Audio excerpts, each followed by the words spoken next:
Okay, so San Miguel de Allende. Imagine wandering through like these cobblestone streets, right? And everywhere you look, there's just bursts of color from the buildings, art spilling out. It really has this magical feeling. It does, yeah. There's something about it. But what is that? Like, what's really underneath the beautiful surface? That's what we're digging into today. Right. We've looked at some travel vlogs, like personal takes, and also a more structured analysis to try and get a handle on it. Exactly. We're trying to figure out what makes it special, what you absolutely have to do there, the food you can't miss. Uh-huh. And also practical stuff, like where to stay, getting around, costs. Yeah, the best time to go, the culture, and, crucially, how safe it feels. Hmm. So let's try and really understand the soul of San Miguel. Okay, so first off, what makes it stand out? The sources really paint this picture of a fascinating mix. A mix? How so? You've got this stunning, really well-preserved Spanish colonial architecture, those colorful buildings, flowers everywhere, the look. Oh yeah, iconic. But it's not just that. It's existing side by side with this really thriving modern arts scene. It's history, but it feels alive, fueling what's happening now. That's a great point. And it's not just pretty streets either, is it? There's serious history here. Mm-hmm. One vlog reminded us it was a key spot during the Chichimeca War, the resistance against the Spanish. And then later, crucial for planning Mexico's independence. Secret meetings apparently happened at Casa de Allende. Wow. So walking those streets, you're literally walking through history. Exactly. And part of the town's a UNESCO World Heritage Site, which tells you something. It's not just old, it's historically vital. And what's cool is how that history isn't just in a museum. Both the vlogs and the analysis talk about this element of surprise. Surprise, like what? Like finding these hidden courtyards behind unassuming doors. You duck in and suddenly there's murals, sculptures, little shops, cafes. Oh, I love that. Yeah, one vlogger called it a treasure chest, You keep finding new layers. Makes you wonder what else is tucked away. And that discovery feel seems to spill into the culture, too. One vlog captured this amazing 400-year-old festival for the Lord of the Conquest. When was that? Early March. It sounded incredible, like a mix of Catholic and indigenous stuff, over 1,000 dancers. Wow. Yeah. And they mentioned carnival, too, with the cascarones, those confetti eggs. Sounds fun, maybe a bit messy. It really speaks to the spirit of the place, doesn't it? These deep roots. Totally. And connecting that, it's clear San Miguel isn't just for tourists. There's a big expat community mentioned in the sources. Right. And somehow it seems to balance that. Like locals, expats, artists, retirees, visitors, they all seem to coexist. It creates this really dynamic atmosphere, doesn't it? It's not static, it's evolving. Yeah, exactly. A living cultural landscape. Okay, so atmosphere aside, what can you actually do there? Let's talk experiences. Well, obviously the parroquia, that big pink church. Yeah. You can't miss it. Right, the San Miguel Archangel one. Yeah. And the interesting thing is that crazy neo-Gothic facade, apparently added in the 1880s by a local stonemason. No architect. Nope. Just using European postcards for inspiration. Kind of cool, right? Resourceful. Definitely. And that leads right into the art scene, which is huge there. Yeah, tell me about that. Fabrica La Aurora comes up a lot. It's this old textile mill, but now it's packed with galleries, studios, antique shops. Sounds like you could spend hours just wandering. Sounds great. And then there's Bellis Artis, which used to be a convent. Now it's a cultural center. Repurposing old spaces for art seems to be a theme. Interesting. What about relaxing? Anything besides art? Yeah, hot springs. They're mentioned as being nearby.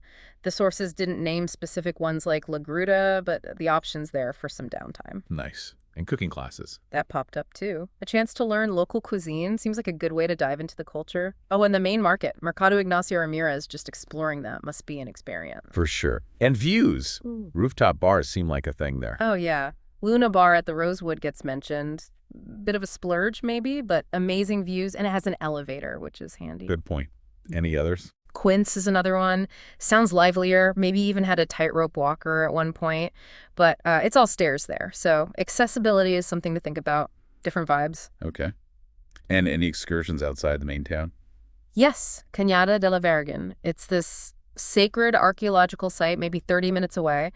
Only open to the public pretty recently, like 2011. What's special about it? Ancient ceremonial platforms apparently aligned with the sun, moon, Venus, like a cosmic calendar. It sounds fascinating. Wow. Anything to keep in mind? Yeah, there's a bit of a walk, maybe 25 minutes over uneven ground and stone stairs to get to the main part. So again, mobility. Got it.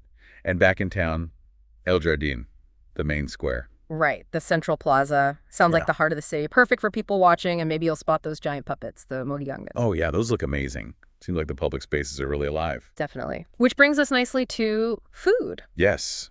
What's the culinary scene like? Seems like a mix, traditional Mexican flavors, but also some sophisticated, innovative stuff going on. Any specific recommendations from the sources? One vlog raved about shrimp tacos at La Azotea. They were in these super thin jicama shells with crispy leeks and spicy sauce. Sounds incredible. Jicama shells.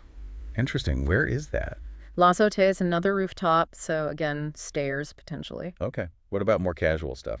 Street food. Andy's Tacos got a shout out on Insurgent Street, opens around 7 p.m. Apparently great al pastor. Classic. Even the burritos got praise, though maybe a bit pricier, like 90 pesos or so. And churros and chocolate, of course. A famous spot was mentioned, but not by name. Gotta have churros. And what was that about hot sauce? Oh yeah, Valentina hot sauce. Apparently it's just everywhere, on every table. A real local staple. Uh-huh. Okay. Good to know. And it's not just Mexican food. Hank's Bar, near the square, does Cajun and Creole with a Mexican twist. Popular with expats, apparently. See, there's that cultural mix again, even in the Oh, food. exactly. It really shows up everywhere. So where do people stay? What are the options like? Well, one example given was Casa del Tio Hotel Boutique. It cost the vlogger $405 for 5 nights. Okay, so that gives a rough idea for a boutique place. What did it include? Simple breakfast, rooftop with views. Sounds nice. And the general sense is that boutique hotels are pretty common there. So likely lots of charming, smaller places. Seems that way, yeah. Probably around your prices. And for tighter budgets, hostels with shared bathrooms were also mentioned as an option, so caters to different styles. Right. Now, getting around San Miguel, you mentioned cobblestones. Yeah, the historic center is definitely best on foot, but those sidewalks are narrow, uneven, and it can be hilly. So good shoes are essential. Absolutely. One vlog gave mobility ratings like the General Historic Center, maybe a 2 out of 5. Some cafes better, but places like Quint's Rooftop or the Cañada site were tougher. Okay, good to be aware of.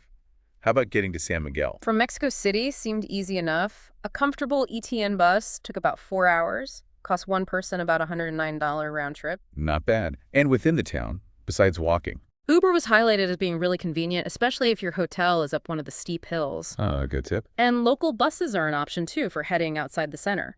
So a mix of walking and modern options. Let's talk money, costs. Yeah. Any breakdown? Yeah, that same vlogger shared their 5-day costs. So transport to San Miguel, $109 per person. Okay. Accommodation, the boutique place, averaged $81 per day per person. Getting around in San Miguel with Uber was about $5 a day. That's pretty low for Ubers. Yeah. Food and groceries, about $44 a day per person. And tours, including Cañada de Virgen, averaged out to roughly $22 per day per person. So what's a total daily estimate, roughly? Their estimate, excluding travel to get to the region, was about $111 per person per day. Okay, that gives a ballpark. But I guess dining costs could vary a lot. Oh, for sure. That's just one example. Depends if you're hitting street food stalls or fine dining, right? That $111 figure seemed like a mix. Makes sense. What about the best time to visit? Well, the vlog visit we mentioned was early March, coinciding with Carnival ending and that big festival. So that sounds like a really vibrant time. They also had great weather. Good to know. Any other insights on timing? Generally, the dry season, which is like November to April, is recommended for sunny weather, but it's also peak season, so maybe more crowds. Right. Shoulder seasons? May and October could be good compromises, fewer people, still nice weather, hopefully. June to September is the rainy season. Might get afternoon showers. And festivals could impact things too, I guess. Definitely. Things like Semana Santa, Day of the Dead, the main San Miguel Archangel Festival in September. Depends what you're interested in experiencing. Seems like it offers different things at different times. Okay. Let's shift to culture and people. What's the vibe? Really warm and welcoming, according to the vloggers. One mentioned drivers actually stopping for pedestrians even without crosswalks. That's nice. Says a lot. Yeah. And that strong artistic spirit is everywhere. Plus, the expat community adds another layer. La Biblioteca Pública, the public library, sounds like a hub. Bilingual, cafe, events. Kind of embodies that mix. Sounds like a cool spot. Finally, safety. How did it feel? Both vloggers said they felt really safe there, which is great to hear. Good. But the mobility challenges are real. Yeah, definitely something to be prepared for, those narrow, uneven cobblestone sidewalks in the hills.